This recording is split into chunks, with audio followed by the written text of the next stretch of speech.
നമ്മൾ എവിടെയെങ്കിലും ഒരു സ്ഥലത്ത് പോയി കഴിഞ്ഞാൽ അവിടെ അങ്ങനെയാണ്, അവിടെ ഇങ്ങനെയാണ്, ആ വിദേശ രാജ്യത്ത് എന്ത് ഗംഭീരമാണ് കാഴ്ചകൾ, എത്ര വലിയ സൗകര്യങ്ങളാണ്. ഈ പ്രോഗ്രാം എന്ന് പറയുന്നതും ഇപ്പോൾ സഞ്ചാരിയുടെ ഡയറി കുറിപ്പാണെങ്കിലും മൊത്തത്തിൽ ഈ കാര്യങ്ങളെല്ലാം ഇത് ജനങ്ങളുമായിട്ട് കൺവേ ചെയ്യുന്നത് ഒരു എക്സ്പീരിയൻസ് ഷെയർ ചെയ്യലും ഈ ബെഡായി പറച്ചിലിനും ഇടയ്ക്കുള്ളത് വളരെ തിന്നായിട്ടൊരു ലൈനാണ്. ഇതെങ്ങനെയാണ് ഈ ബാലൻസിങ് നടക്കുന്നത്? രണ്ട് കാര്യങ്ങളുണ്ടായാൽ മതി. ഒന്ന്, നിങ്ങൾക്കൊരു ഇൻറ്റഗ്രിറ്റി ഉണ്ടാവണം. നിങ്ങൾ ചെയ്യുന്നത്, നിങ്ങൾ പറയുന്നത് സത്യസന്ധമായ കാര്യം തന്നെ ആയിരിക്കണം. അതിൻ്റെ കാരണം, ഞാനീ പോയ നാടുകളിലെല്ലാം എനിക്ക് നല്ല ഉറപ്പുണ്ട് അവിടെ മലയാളികൾ ജീവിക്കുന്നുണ്ട്. അവർ ഈ പരിപാടി ടെലിവിഷനിലൂടെയോ സോഷ്യൽ മീഡിയയിലോ കാണുന്നുണ്ട്. അവർ നാളെ എന്നെ വിമർശിക്കുന്ന ആളുകളായിരിക്കും. അവരിൽ ഒരാൾ പ്രതികരിച്ചാൽ മതി, ഇയാൾ ഈ പറഞ്ഞതൊന്നും അല്ല ഈ നാട്ടിൽ നടക്കുന്നതെന്ന് പറഞ്ഞാൽ അന്ന് പൊളിയും എന്നെനിക്കറിയാം. അതുകൊണ്ട് തന്നെ പോകുന്ന നാട്ടിലെ സത്യസന്ധമായ, ആത്മാർത്ഥമായ, പഠിച്ച വിവരണങ്ങൾ. ഇപ്പോൾ പല നാടുകളിലും മലയാളികൾ ജീവിക്കുന്നുണ്ടെങ്കിലും അവർക്ക് പോലും അറിയാത്ത ചരിത്രം അന്വേഷിച്ച് കണ്ടുപിടിച്ച് തന്നെയാണ് നമ്മൾ സഞ്ചാരത്തിൽ പറയുന്നത്. രണ്ടാമത്തെ കാര്യം, എന്നെ ആ ബെഡായിൽ നിന്ന്, ബെഡായിക്കാരൻ എന്ന ലേബലിൽ നിന്ന് രക്ഷപ്പെടുത്തിയത് എൻ്റെ ക്യാമറയാണ്.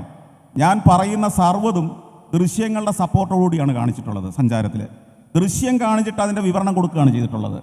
അതുകൊണ്ട് തന്നെ ആദ്യത്തെ ഒരു 10-15 വർഷം സന്തോഷ് ജോർജ് കുളങ്ങര ആരും കണ്ടിട്ട് പോലുമില്ല. ഒരു ശബ്ദത്തിലൂടെ മാത്രമാണ് കണ്ടിട്ടുള്ളത്. സഞ്ചാരത്തെ കാണുന്നത് അതിൻ്റെ ദൃശ്യങ്ങൾ മാത്രവും അനീഷ് പുൻ എന്ന് പറയുന്ന മറ്റൊരാളുടെ ശബ്ദത്തിലുമാണ് സഞ്ചാരം കേട്ടത്. പിന്നീട് ആ ദൃശ്യത്തിന്, ആ സഞ്ചാരത്തിന് ക്രെഡിബിലിറ്റി വന്നതിന് ശേഷം മാത്രമാണ് ഞാൻ സഞ്ചാരിയുടെ ഡയറി കുറിപ്പ് എന്ന എൻ്റെ അനുഭവങ്ങൾ പറഞ്ഞു തുടങ്ങിയത്. ഈ അനുഭവങ്ങൾ പറയുമ്പോഴും ഇതേ ക്രെഡിബിലിറ്റി, ആ വിശ്വാസ്യത നിലനിർത്താൻ ഞാൻ ഇപ്പോഴും ശ്രമിക്കാറുണ്ട്. അതിനകത്ത് ഒരു വാക്ക് പോലും, ഒരു കാര്യം പോലും അതിശയോക്തി വരരുത്. കാരണം ഇന്നത്തെ കാലത്ത് നമ്മൾ ഏത് കാര്യം പറഞ്ഞാലും അത് സത്യമാണോ എന്ന് സെർച്ച് ചെയ്ത് കണ്ടുപിടിക്കാൻ ഒരാൾക്കും ഒരു ബുദ്ധിമുട്ടില്ല. കയ്യിൽ മൊബൈൽ ഫോണുണ്ട്, ഗൂഗിളിൽ സെർച്ച് ചെയ്താൽ ഈ വിവരങ്ങളെല്ലാം കിട്ടും. അപ്പോൾ അതുകൊണ്ട് തന്നെ നമ്മളിവിടെ കേരളത്തിൽ മാധ്യമപ്രവർത്തനം നടത്തുന്നത് പോലെ ആവരുത് സഞ്ചാരത്തിന് ചിത്രീകരിക്കാൻ പോകുന്നതാണ് എൻ്റെ അർത്ഥം. ആ വിമർശനത്തെ ആ ഗൗരവത്തോടു കൂടി ഉൾക്കൊള്ളുന്നു.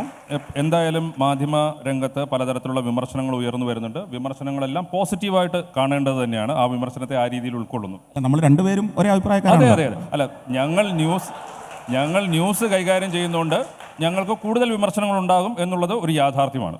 നിങ്ങൾ ന്യൂസ് വിട്ട് എൻ്റെ കൂടെ കൂടേണ്ട സമയം കഴിഞ്ഞു.